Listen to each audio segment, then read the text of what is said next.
Tervist, Eesti Televisioon ja saate, mis sina kodus teed, vaatajad, ühesõnaga mina olen siis Illar Kohvinavalt ja natuke räägiks ilusast kevadest, ühesõnaga täna on teisipäev, 21. aprill aastal 2020 ja täna on ilm väga ilus ja päiksepaistline, nagu te näete, ja õhusooja on kuskil 12 kraadi, noh praegu on õhtune aeg juba.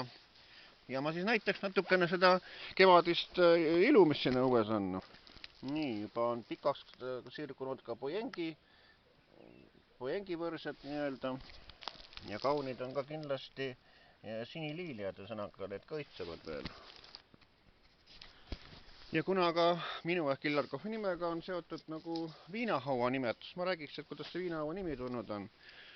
Et naabri juurest üle jõe läks kunagi siuke Lodja tee ja talvel külmal ajal, kui jää oli ka jõel peal, siis oli hobustega veetud viinavaate üle jõe. Ja siis ühel kenal päeval oli siis üks viinavaat kukkunud jälle hobusevankrist nagu läbi jõe põhjad, aga kuna jõgi on seal sügav nagu haud, et siis nagu viinavaat ja hauda läks, siis ongi sellest tulnud nime viinahaua. Ja kuna ma olen ka tervitaja ja õnnitleja näiteks Vikerraadios, siis ma siinkohal ka tervitaksin ära oma head tuttavad ja sõbrad, ühesõnaga.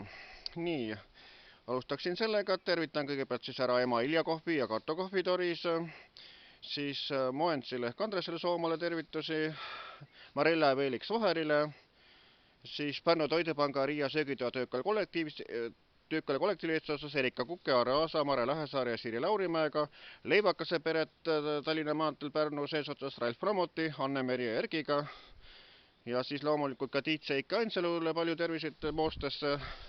Tiit Seik Ainsaluga olen juba üle 3 aasta koostööd teinud ja meil on mitmed laule ja samuti ka käime esinemistel ja loodetavasti, kui see eriolukord lõpeb, et jätkuvad me esinemised jälle üle Eesti, ühesõnaga, et meil jäid paljud eriolukorraga seoses ära.